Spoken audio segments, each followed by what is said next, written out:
Pollen pistil interaction. Outbreeding device के बाद हमारा एनसीईआरटी का नेक्स्ट टॉपिक है पोलन पिस्टिल इंट्रैक्शन।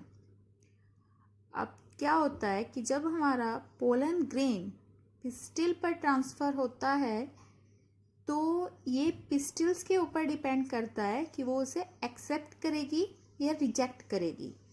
पिस्टिल्स के पास क्या होती है, अपनी एक एबिलिटी होती है पोलन ग्रेन को रिकॉग्नाइज करने की कि it is right type, that means कि वो उसी की सेम स्पीसीज का है, या रोंग टाइम कि किसी अनदर स्पीसीज का है। तो क्या होता है कि जब हमारा पोलन ग्रेन्स राइट टाइप का, दैट मीन्स कॉम्पिटिबल होता है और वो पिस्टिल्स के ऊपर गिरता है तो पिस्टिल उसे एक्सेप्ट कर लेती है और प्रमोट करती है पोस्ट पोलिनेशन इवेंट्स के लिए।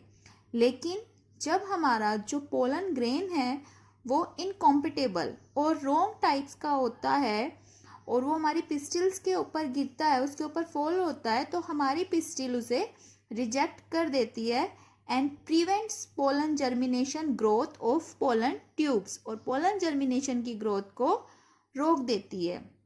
जो ये पोलन पिस्टिल इंट्रैक्शंस होता है ये एक केमिकल कंपोनेंट्स के कारण होता है जो पोलन इंट्रैक्टिंग होती है हमारी पिस्टिल्स के अंदर। ठीक है, हमारी पिस्टिल इसे, जो प्लांट की पिस्टिल होती है वो इसे रिलीज करती है, जिसके थ्रू पिस्टिल ये रिकॉग्नाइज कर पाती है कि जो पोलन ग्रेन है वो एक्सेप्ट करना है या रिजेक्ट करना है। अब सपोज करिए पोस्ट पोलिनेशन इवेंट्स में क्या होता है। अब हमारे पोस्ट पोलिनेशन इवेंट्स स्टार्ट हो जाते हैं कि हमारा जो राइट टाइप का पोलन ग्रेन था, जो हमारा राइट टाइप्स का पोलन ग्रेन था वो हमारा पिस्टिल के ऊपर गिरा। ठीक है, तो वो हमारा जब पिस्टिल के ऊपर आया तो उसमें फिर क्या हो गई, पोलन जर्मिनेशन ट्यूब, जर्म पोर, हमारे पोलन ग्रेन्स के अंदर क्या थे, जर्म पोर प्रेजेंट थे। यहाँ पर बाहर हमारे उसमें एक पोलन ग्रेन में एक या दो जर्म पोर होते हैं, तो पोलन ग्रेन्स के जर्म पोर से पोलन ट्यूब बनना स्टार्ट हुई। देखो आपको कितने सारे पोलन ग्रेन्स यहाँ पे बुक में डायग्राम में दिखाए हैं गिरते हुए, लेकिन क्या हुआ, सारे डिस्ट्रॉयड हो गए। केवल एक ही पोलन ग्रेन्स में जो हमारी पोलन ट्यूब थी वो जर्मिनेट हुई। अब पोस्ट पोलिनेशन इवेंट्स में यही होगा हमारा कि ये पोलन ग्रेन हमारा जो जर्मिनेट हुआ आपका पोलन ट्यूब्स बनाएगा, और पोलन ट्यूब्स बनाने के बाद अब ये हमारा ओव्यूल के पास तक पहुंच जाएगा। ओव्यूल के पास तक जाने के लिए हमने जब ओव्यूल की स्ट्रक्चर पढ़ी थी तो वहाँ पे क्या पढ़ा था कि नीचे एक छोटा सा पोर था जो हमारा क्या था, क्या नाम था उसका, माइक्रोपाइल।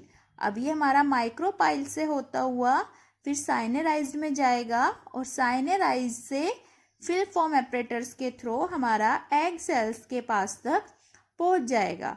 अब जो हमारा पोलन ग्रेन था उसमें हमारी एक कंडीशन थी, 3 सेल्ड कंडीशन थी ना, हमारी 3 सेल्ड कंडीशन, जिसमें हमारा क्या हो रहा था, हमारे 2 मेल गैमेट्स बन रहे थे, किसके कारण, जनरेटिव सेल्स के डिवाइड होने के कारण।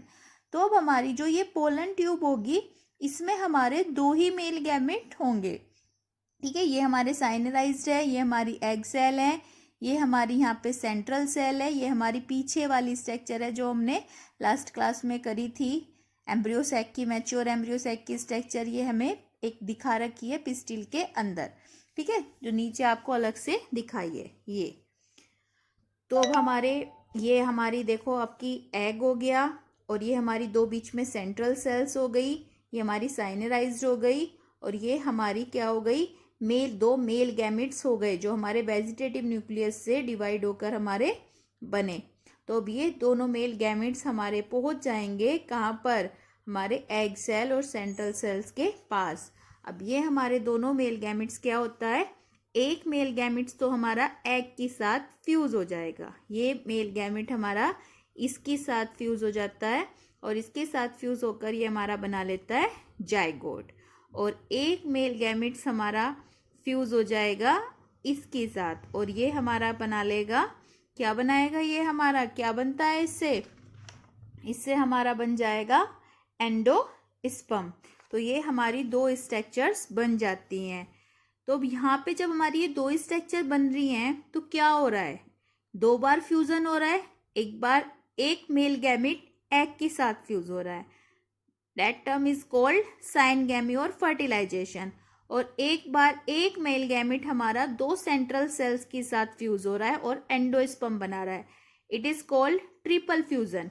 और जब हमारी ये 2 चीजें पाई जाती हैं, यानी कि फर्टिलाइजेशन और ट्रिपल फ्यूजन, तो इस टर्म्स को हम बोलते हैं डबल फर्टिलाइजेशन। और ये एंजियोस्पर्म प्लांट का ये एक स्पेसिफिक कैरेक्टर होता है, डबल फर्टिलाइजेशन। 90% एंजियोस्पर्म प्लांट्स में डबल फर्टिलाइजेशन ही पाया जाता है।